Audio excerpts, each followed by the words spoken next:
ရေရှည်မှာဒီစိမ့်နှစ်ယောက်တူတူနေကြတယ်ဆိုတာအခက်အခဲတွေအများကြီးတွေ့ရမှာပဲကြုံရမှာတယောက်နဲ့တယောက်ချစ်ကြတယ်ကြိုက်ကြတယ်ဆိုတာတကယ်တမ်းကဥထုသင်တဘာဝလူတွေဆိုတာအတ္တသမားတွေကြီးပဲလို့ဘုံဘွားတော့အဲ့လိုမြင်တယ်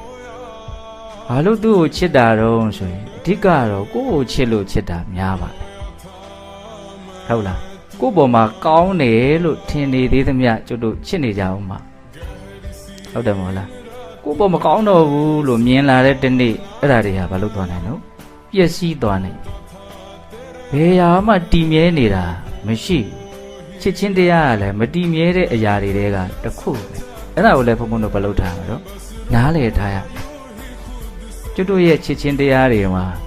ပညာပါမှဒီဥစ္စာအဆင့်အတန်းမြင့်မားနိုင်တယ်ဘုံဘုံကမြင်တော့ပညာဆိုတာဘယ်ရာရဲ့အပေါ်မဆိုအမှန်တိုင်းသိတဲ့သဘောနားလည်တဲ့သဘောပညာလို့ပြောတယ်အဲ့ဒီပညာနဲပါတဲ့အခါမှာကြာလာတာနဲ့အမျှအဆင်မပြေတာတွေဖြစ်လာတာပဲမင်းကိုမတွေ့ရမနေနိုင်ပါဘူးမင်းနဲ့မှအတူမနေရရင်တော့သေရပါလိမ့်မယ်ဆိုတဲ့အနေထားနဲ့မင်းနဲ့သာဒီတိုင်းဆက်နေရင်တော့သေရပါလိမ့်မယ်ဆိုတဲ့အနေထားကိုဘာဖြစ်သွားပြောင်းသွားတော့ပြောင်းနိုင်မို့လားပြောင်းနိုင်လားဘုရားဟာတာလေးတွေပါလေးတွေပြောတာတချို့လူတွေရဲ့ဟာတာအလွန်ပညာပါတယ်ကြိုက်တယ်ဘုရားအဲ့ဒီဟာမျိုးလေးတွေဟုတ်လားကလေးကသူ့အဖေကိုမေးနေတဲ့အဖေခင်ဗျာလူပြိုဘွားတော့အရက်အတင်းကြိုက်တယ်လို့ကြားပါတယ်ဘယ်တော့မှအရက်ပြတ်သွားတာငါမူးမူးနဲ့မင်းအမေကိုလက်ထပ်ခွင့်တောင်းတဲ့နေ့ကစပြီးတော့အဲ့ဒါငါစိတ်နာပြီးတော့ရက်ပြတ်သွားတယ်လို့ပြောတယ်ဒါဘာတွေပြောနေရလဲဒါတကယ်လူလောကမှာတကယ်ဖြစ်နေတဲ့အမှန်တရားတွေအတူတူသာဆက်ပြီးတော့နေတာနေကြတာစိတ်ထဲကနေခြင်းလှကြည့်ရလို့မရှိဘဲနဲ့စိတ်ကုံရဲနဲ့နေနေတဲ့လူတွေကပိုများမယ်လို့ကျုပ်ကတော့အဲ့လိုထင်တာဟုတ်လားအချောင်းကိုထောက်ဆပြီးအာရီသမီးတွေရှိလာပြီဆိုတော့လေဒီလိုပဲ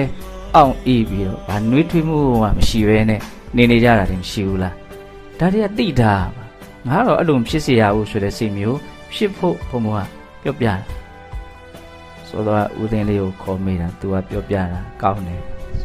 ပုံပြင်လေးတစ်ခုပါနော်လင်မယားနှစ်ယောက်မင်္ဂလာတက်တန်း9နှစ်ပြည့်တော့ယောက်ျားဖြစ်တဲ့လူကခရင်မောထိုင်ပြီးတော့ငိုးနေတယ်ဘာလို့ငိုရတော့မင်းနဲ့ငါနဲ့ခိုးပြီးတော့ချိန်တွေ့တယ်ညာမင်းဖေငါ့ကိုပြောတယ်မင်းငါသမီးယူမလားဒါမှမဟုတ်ထောင်ထဲ9နှစ်ဝင်မလားကြိုက်တာရွေးငါပဲထောင်ထဲဝင်ရပါမယ်ကွာမင်းယူမယ်လမ်းကိုပဲငါရွေးလိုက်တာအခုမှမှားမှန်းသိတယ်တဲ့ဒီနေ့နောက်မို့ရှင်ကထောင်ကလွတ်ပြီဟုတ်လားဘာပြောတော့ဒါခုတစ်သက်လုံးသွားတော့မှသူ့ထောင်ဟုတ်လားလူတွေကိုယ်တိုင်ပြောတာပါလေဘာလို့တပြောအိမ်ထောင်ပြုတ်တယ်ထောင်ဆိုတဲ့စကားလုံးကကျက်သေးမင်္ဂလာရှိတဲ့စကားလုံးတစ်လုံးဟုတ်သလားအဲ့ဒါဘာနဲ့တွဲတုံထား